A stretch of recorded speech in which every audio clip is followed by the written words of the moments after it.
두 번째 시간 시작하겠습니다. 잘해. 자, 하나님께서 이삭을 번제로 드릴 것을 명령하셨습니다. 명령이 차와입니다. 자, 2절 여호와께서 누가요? 여호와께서. 여호와하고 엘로힘하고 구분하시죠? 여호와는 언약의 하나님, 엘로힘은 전지전능한 하나님. 이르시되, 여기서 이르시되 아마라 하시되 내 아들 내 사랑하는 독자 이삭을 데리고 모리아 땅으로 가서 내가 내게 일러준 한 산 거기서 그를 번제로 드리라. 이게 하나님의 명령입니다. 이 명령을 여러분에게 하셨으면 여러분은 어떻게 하실 겁니까? 힘내니 하고 여러분 대답하셔야 되는데 그렇게 잘 안 되실 겁니다. 지금은 안 되실 수 있습니다. 걱정하지 마세요. 아브라함의 수준까지 가면 됩니다. 아직은 아닙니다.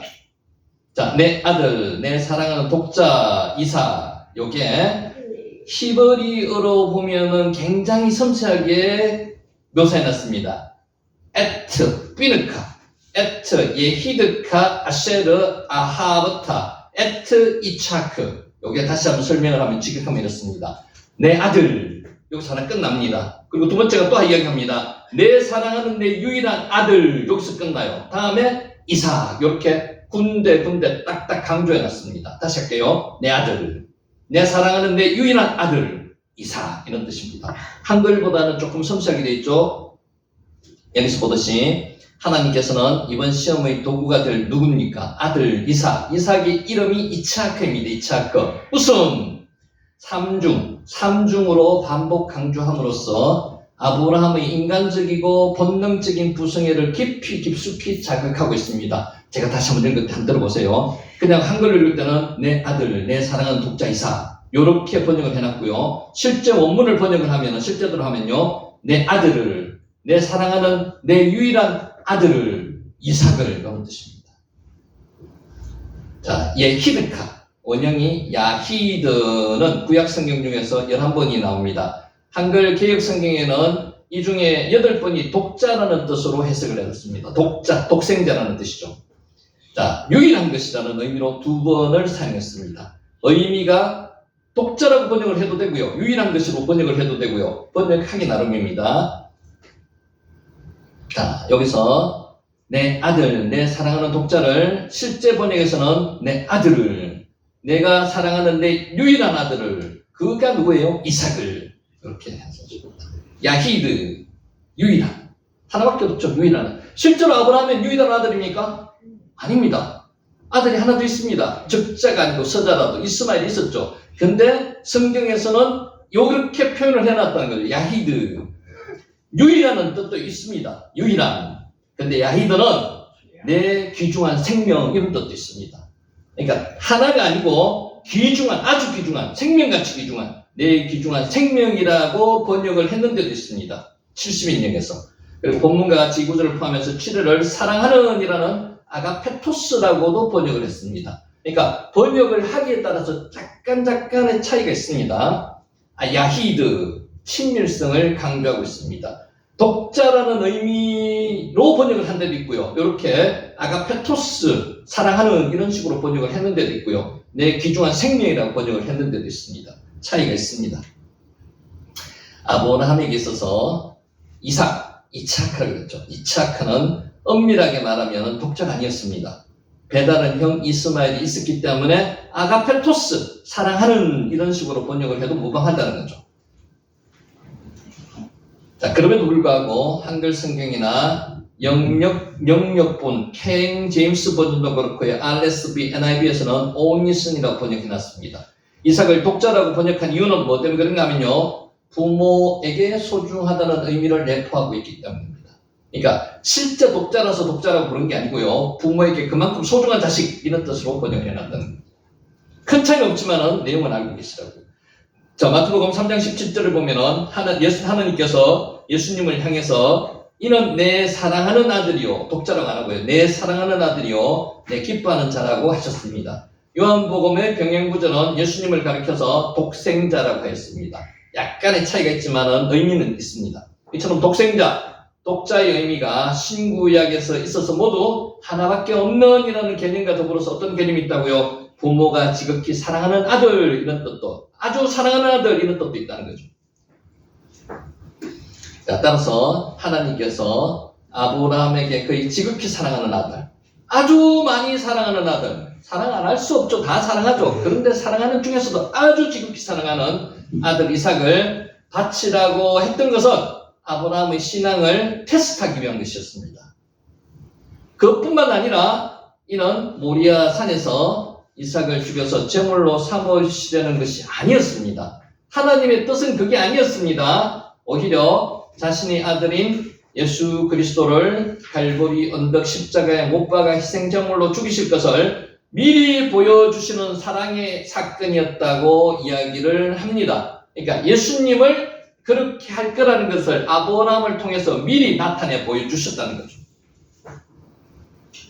사랑하다에 해당하는 아하브. 여러분 지난번에 그거 제가 말씀드렸죠. 이스라엘에 가면 아주 유명한 화장품이 있습니다. 그게 아하브 화장품입니다. 사랑 화장품.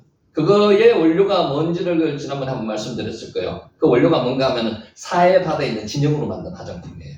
그러니까 실제로 영적으로는 그 화장품이 좋은 화장품이 아니에요. 사해 바다가 어떻게 만들어졌습니까? 소돔과 고모라가 유황불에 타가지고 만들어진 바다가 사해 바다입니다. 그 죽어 있는 사람들의 잔해가 거기 남아있을 있죠, 그죠? 그래서 그 화장품이 믿는 사람들은 잘 사용을 하지 않습니다. 아하브 화장품이라고 유명한 화장품이 있습니다.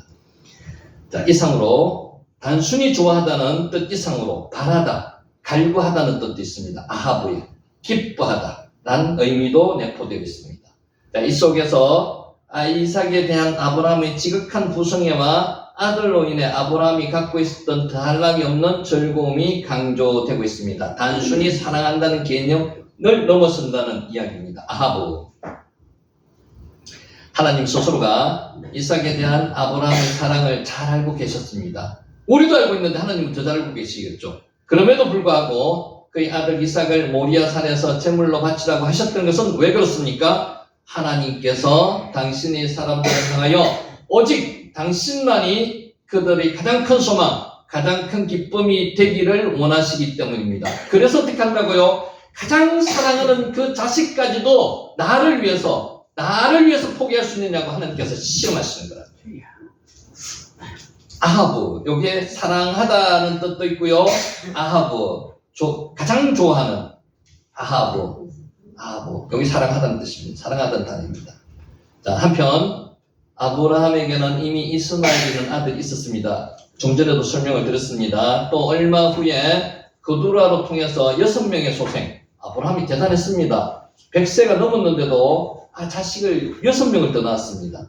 그럼에도 이삭을 독자라고 한 것은 위에서 말한 대로 그가 가장 사랑하는 아들이기 때문에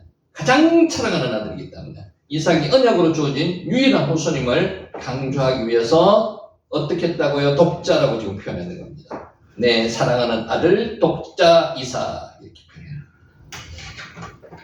하나님께 드려질 제물이 될 뻔했던 이삭은 장차 인류의 계속 제물로 이 땅에 임하실 하나님의 독생자 예수 그리스도시죠. 예수 그리스도를 예표하는 그림자라는 점에서 표현의 독특성과 예언적인 면이 돋보이기도 합니다. 이때 하나님의 마음은 어땠을까요?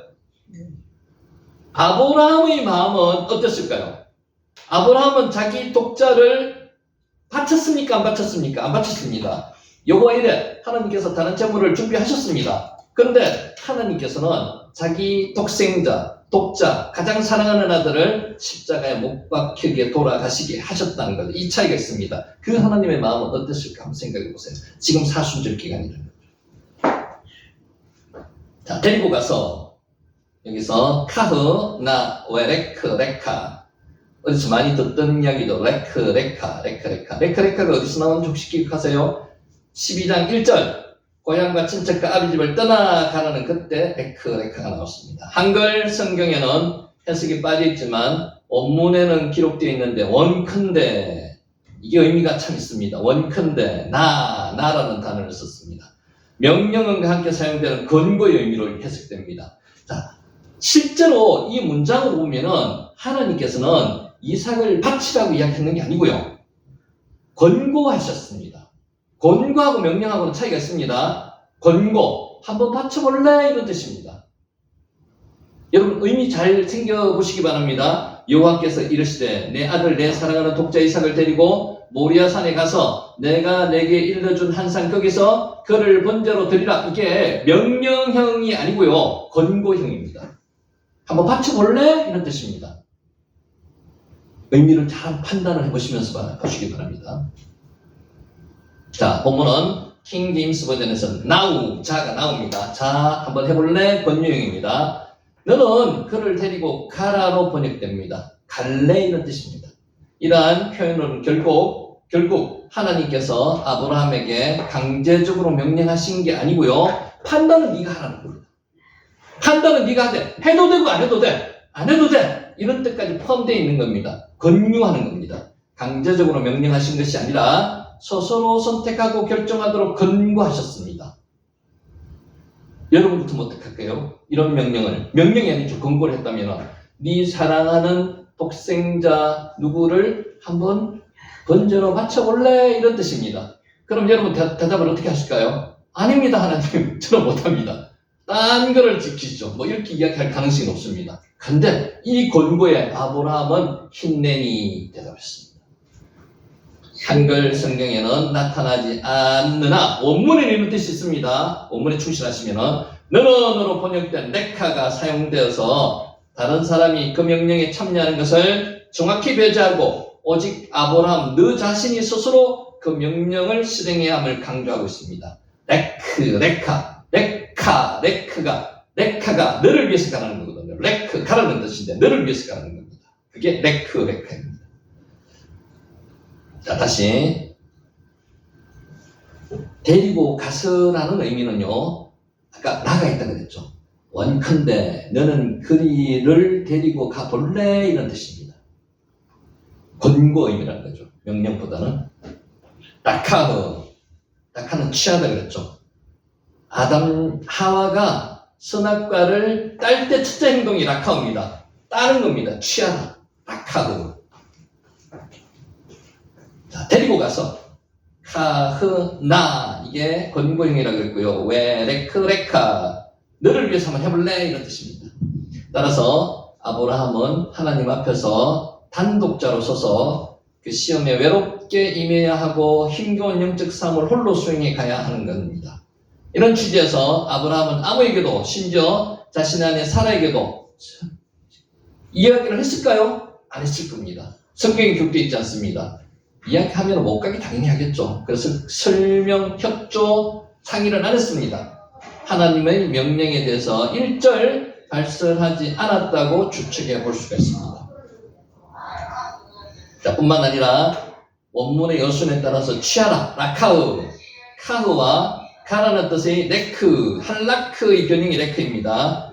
목적어가 있는데 각 목적어마다 너는입니다. 너는이라는 뜻의 카가 반복되었고 목적어를 꾸미는 종속절에도 주어에는 너는 누가 간다고요? 아브라함 너는 타가 사용되었습니다. 자, 하나님께서 아브라함에게 요구하시는 재물은 뭡니까? 이삭입니다. 이삭이 아브라함이 사랑하는 그의 소유임을 강조하는 겁니다. 누구 거 소유, 그러니까 아버지에 소속된 아들이라는 거죠. 이삭이. 자, 이와 같이 하나님의 요구 앞에 선 아브라함은 인간적인 갈등은 그 누구도 감히 헤아릴 수 없었을 것입니다. 갈등이 되겠습니까? 안 되겠습니까? 당연히 갈등이 되죠. 갈등이 됩니다. 여러분이라면 갈등이 어떻겠습니까? 못한다고 하겠죠. 근데 아브라함은 갈등하고 순종했다는 게 믿음의 조상이 되었다는 겁니다. 그러니까 이삭은 자기의 목숨보다 소중한 존재였을 것이기 때문입니다. 이때 하나님께서 제물로 요청한 사람은 실제는 이삭이었지만 제물은 두 사람 다가 되는 거예요. 아브라함도 제물입니다. 이것을 감당하고 순종해야 되는 아브라함도 제물입니다. 자기 거를 포기해야 되니까. 그렇다면 지금 내가 가장 사랑하고 아끼는 것은 무엇입니까? 여러분이 가장 사랑하고 아끼는 게 뭡니까? 있으시죠? 누구마다 있습니다. 자식이 될 수도 있고요. 아니면 집이 될 수도 있고 다른 게 될 수도 있습니다. 내가 지금 가장 사랑하고 아끼는 것 하나님께서 한번 하나님께 번제로 내지는 예물로 바쳐볼래? 라고 하면은 어떻게 하시겠어요? 아니요 라고 대답하시겠습니까? 한번 생각해 보시기 바랍니다. 우리는 언제라도 대상을 아까워하지 않는 마음으로 드릴 수가 있어야 된다는 겁니다. 그런 마음이 쉽게 들겠습니까? 고민되겠죠. 어렵습니다. 쉽지 않습니다. 하나님은 그 어떤 것보다도 그 누구보다도 더 사랑받으실 홀로 유일하신 분이 하나님이시기 때문에 하나님보다 더 사랑하는 대상이 있어서는 안 된다고 지금 말씀하시는 거죠. 그게 설령 네 독자, 네 사랑하는 아들이 될지라도 그것보다도 네 독자보다도 하나님을 더 사랑해야 되는 거지 네 독자가 하나님보다 올라가서는 안 된다는 거예요. 너는 너로 마음을 다하며 손품을 다하여 내 하나님 여호와를 사랑하게 하사 너로 생명을 얻게 하실 것이며 신명기 30장 6절 말씀입니다. 자, 모리아 땅으로 여기 재밌는 표현입니다. 모리아 땅. 모리아 땅이 모리아는 지명이 있는 게 아닙니다. 지명은 이 이후로 만들어진 지명입니다. 그 전에는 모리아라는 지명이 없었습니다. 자, 에레츠 함 모리아. 아브라함이 가야 했던 곳이 모리아입니다. 요거는 설이 두 가지가 있습니다. 학자들이 주장하는 설이 두 가지가 모리아라는 이름이 된 것은 선택 지정이라는 뜻이 있는 마르에와 여호와의 축약인 야가 붙어가지고 모리야 이렇게 됐다고 하는 학설이 하나 있습니다.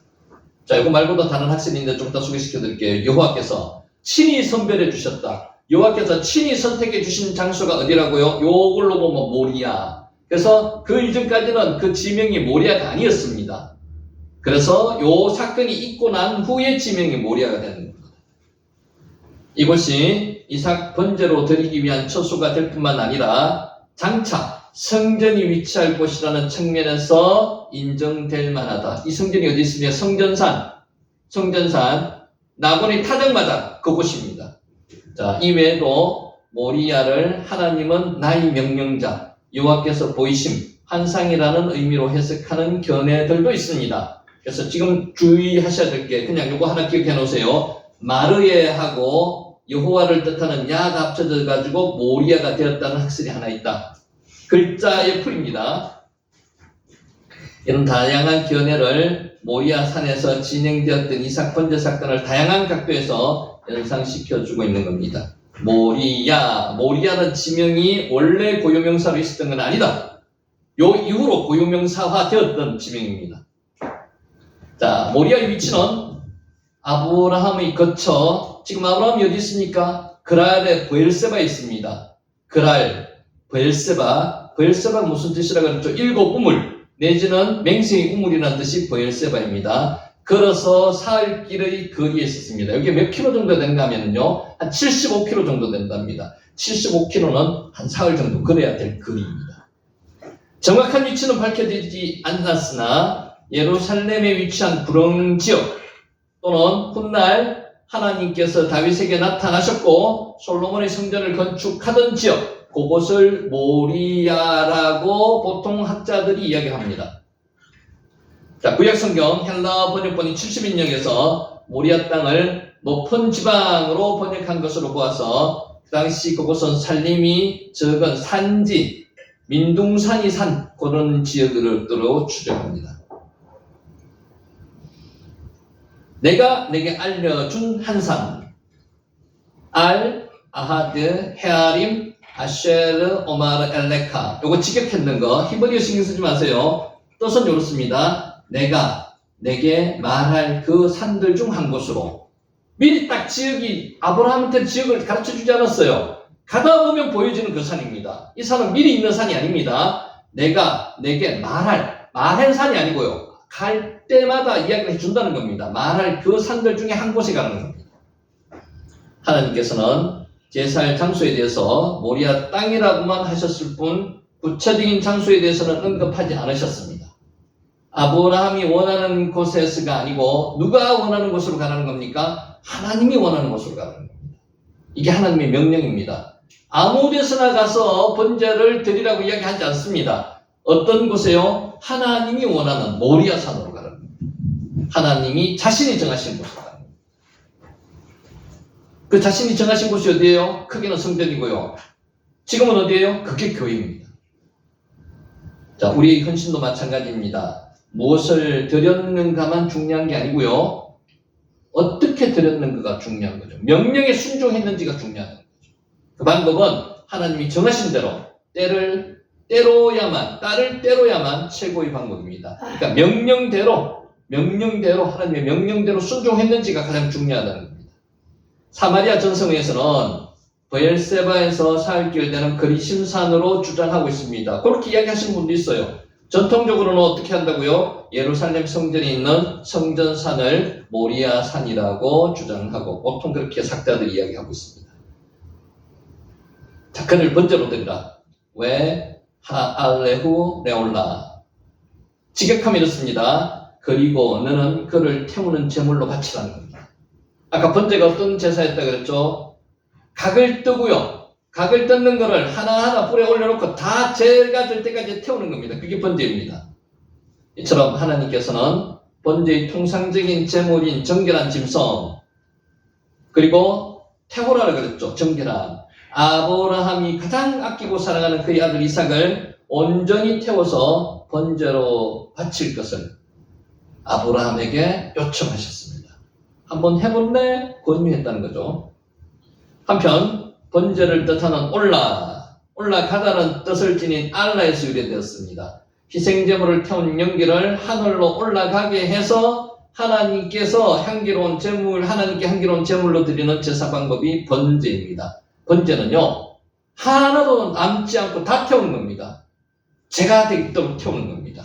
사랑하는 독자 이삭을 번제로 이렇게 바치라는 겁니다. 어떻게 보면 참 잔인하죠. 하나님께서는 이삭을 번제로 바치라는 게 주안점을 두신 게 아니고요. 순종에 주안점을 두시는 거예요. 순종 하나하나를 보는 거죠. 하나님은 그것을 받으시는 그런 분은 아니라는 것은 아브라함이 알고 있었다는 거죠. 그래서 순종할 수 있었다는 겁니다. 번제. 여기에 번제라는 뜻입니다. 번제. 알라가 올라가다는 뜻입니다. 번제를 드리면 연기가 올라갑니다. 여기 알라입니다. 그를 번제로 드리라. 왜? 하알레후 레올라.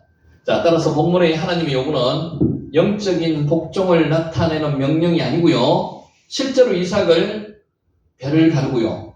피를 흘려서 각을 뜨고 점이고 해가지고 드리라는 인간의 이해와 상식을 뛰어넘는 명령이었습니다. 보통 사람은 하나님의 이런 명령에 순종할 수 있는 사람이 없습니다. 그러니까 아브라함은 그만큼 하나님과의 영적인 교감이 있었기 때문에 순종할 수 있다는 겁니다.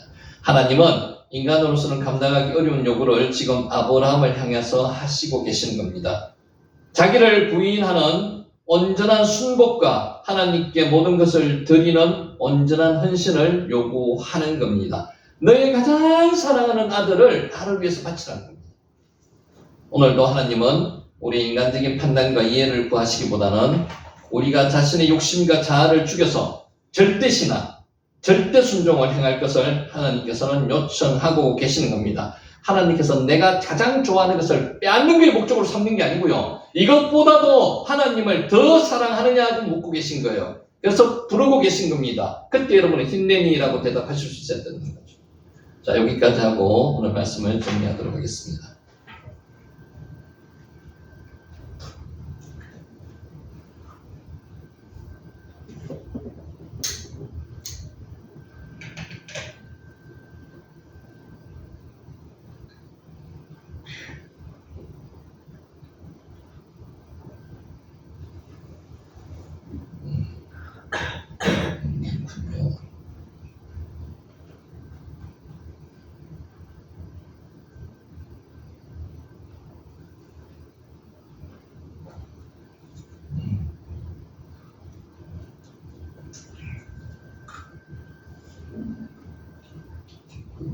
네, 이걸로 정리하겠습니다. 자, 모든 죄악을 사하시며 모든 병을 고치시는 하나님. 우리가 딴 거는 잘 몰라도 라파라는 단어는 여러분 기억하시죠? 라파가 무슨 뜻입니까? 치료하시는, 치료하는 이런 뜻이죠. 그래서 로페카, 여기에 라파가 들어가 있는 단어입니다. 아니가 나라는 뜻이고요. 여호와 로페에카, 이게 무슨 뜻인가 하면요, 나는 너희를 치료하는 하나님이라, 이런 뜻입니다. 하나님은 우리를 병들고 허약하지 않고 늘 건강하게 살기를 원하시는 분입니다. 우리에게 시험을 하시기 위해서 하나님이 계시는 게 아니고요. 우리를 항상 허약하지 않고 병들지 않고 건강하게 살기를 원하시는 분이 하나님이세요. 그래서 하나님은 우리에게 치료의 은혜를 베푸십니다. 오늘도 아프신 분이 있으면 아픔을 낫게 하기 위해서 라파의 하나님이 역사하실 거라는 거죠. 성경은 예수님의 공생의 사역을 이렇게 요약했습니다. 예수께서 온 갈릴리에 두루 다니사 그들의 회당에서 가르치시며 천국 복음을 전파하시며 백성 중에 모든 병과 모든 약한 것을 고치시니 마태복음 4장 23절 말씀입니다. 아니 여호와 로페예카 나는 너희를 치료하는 여호와임이라. 예수께서 모든 도시와 마을에 두루 다니사 그들의 회당에서 가르치시며 천국 복음을 전파하시며 모든 병과 모든 약한 것을 고치시니라. 마태복음 9장 35절 말씀입니다. 예수님의 공생의 사역은 복음 전파, 가르침, 그리고 치료 세 가지입니다. 복음 전파, 가르침, 치료. 교회가 이 역할을 담당해야 된다는 거죠. 예수님은 병을 고쳐달라는 사람들의 모든 요청을 들어주셨습니다. 고치셨습니다. 그 라파입니다. 라파. 우리 주변에 질병으로 고통을 당하고 있는 사람들이 많습니다. 지금 여러분 주위에도 마찬가지 있을 겁니다. 우리 주위에도 많습니다. 우리에게도 크고 작은 질병이 있습니다. 여러분도 질병이 있으십니다. 저도 있습니다. 아마 작거나 크거나 다 조금씩은 있습니다. 인간은 늙어가면서 점점 질병의 영향권 안에 많이 들어갑니다. 그러므로 우리는 하나님이 치료에 대해서 알고 치료의 은혜를 구해야 합니다. 아니 여호와 로페예카 하나님께서 친히 말씀하셨어요. 예수님께서 나는 너희를 치료하는 여호와임이라. 예수님께서 하신 말씀입니다. 출애굽기 15장 26절 하나님께서 하신 말씀입니다. 하나님은 우리에게 치료에 대해서 여러 차례 약속하셨습니다. 치료해 주시겠다고요. 다윗은 치료의 하나님을 이렇게 찬양했습니다. 그가 내 모든 죄악을 사하시며 내 모든 병을 고치시며 내 생명을 파멸해서 속량하시고 인자와 긍휼로 간을 세우시며 좋은 것으로 내 소원을 만족하게 하사 내 청춘을 독수리같이 새롭게 하시는도다. 아니 여호와 로페예카 나는 너희를 치료하는 여호와임이라. 그런데 하나님의 치료에는 전제조건이 있습니다. 그냥 치료하시는 게 아니고요. 너희가 주 너희 하나님 나 여호와의 말을 들어 순종하고 아까도 나왔죠. 순종, 샤마 내가 보기에 의를 행하며 내 계명의 귀를 기울이며 내 모든 규례를 지키며 이게 조건입니다. 내가 일곱 사람에게 내린 모든 질병 중 하나도 너희에게 내리지 아니하리니 나는 주 곧 너희를 치료하는 하나님이라. 여기서 나왔습니다. 아니 여호와 로페예카 출애굽기 15장 26절 말씀입니다. 하나님께서는 본인 스스로가 친히 말씀하셨습니다. 나는 너희를 치료하는 여호와임이라. 언약의 하나님이라 이렇게 말씀하시는 거예요. 하나님의 치료에는 두 가지 측면이 있습니다. 하나는 영적인 치료이고요. 하나는 육적인 치료입니다. 영육 간에 다 치료가 된다는 겁니다. 예수님을 통해서 구원받은 자들은 원죄에서 벗어나게 되어 있습니다. 영적으로 완전한 치료를 받게 되어 있습니다. 어떤 사람들이요? 예수님을 통해서 구원받은 자들은 원죄에서도 벗어나고요. 육적인 치료도 받게 되어 있다는 거죠. 우리는 구원받은 이후 주님의 말씀을 듣고 계명의 귀를 기울이고 모든 규례를 지켜나가야 합니다.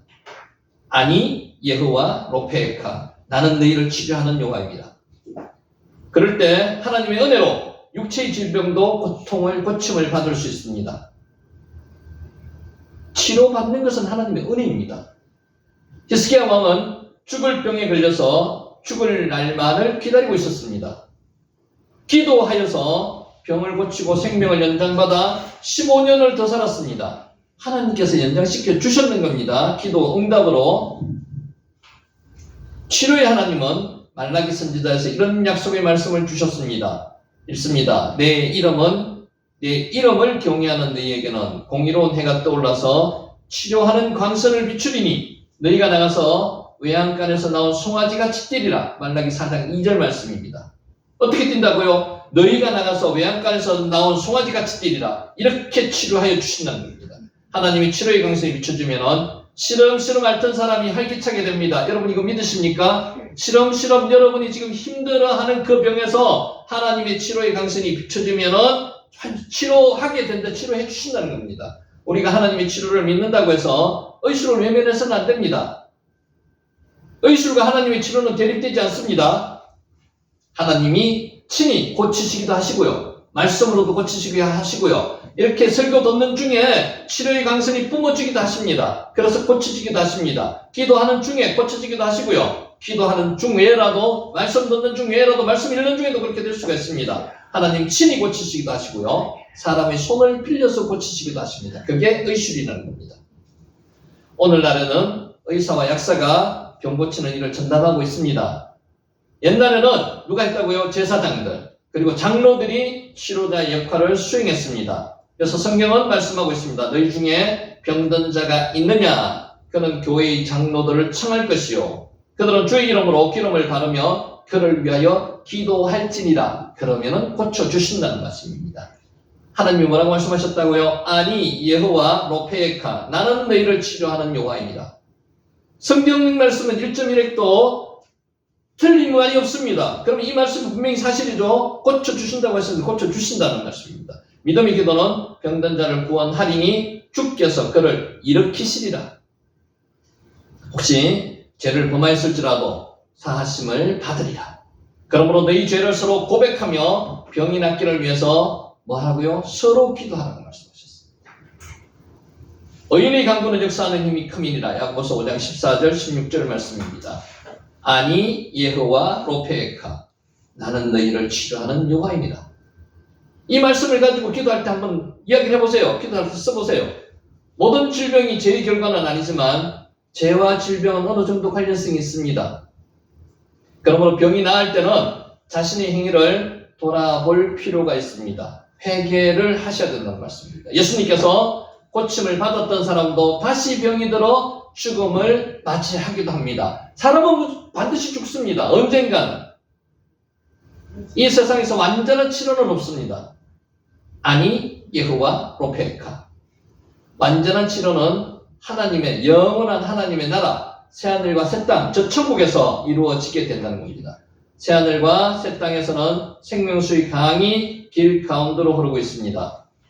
강 좌우의 생명나무는 12가지 열매를 맺고 달마다 그 열매를 맺으며 그 나무 잎사귀들은 만국을 치료하는 데 사용됩니다. 우리는 이 땅에 사는 동안에 치료하는 하나님의 은혜를 힘입어서 최대한 건강하게 살아야 합니다. 이게 하나님의 뜻입니다. 아프고 병들고 힘들고 하는 게 그게 하나님의 뜻이 아니에요. 하나님께서는 여러분이 건강하게 사시기를 원하는 게 하나님의 뜻입니다. 그래서 하나님께 뭐라고 말씀하셨습니까? 아니 여호와 로페카 나는 너희를 치료하는 하나님이다.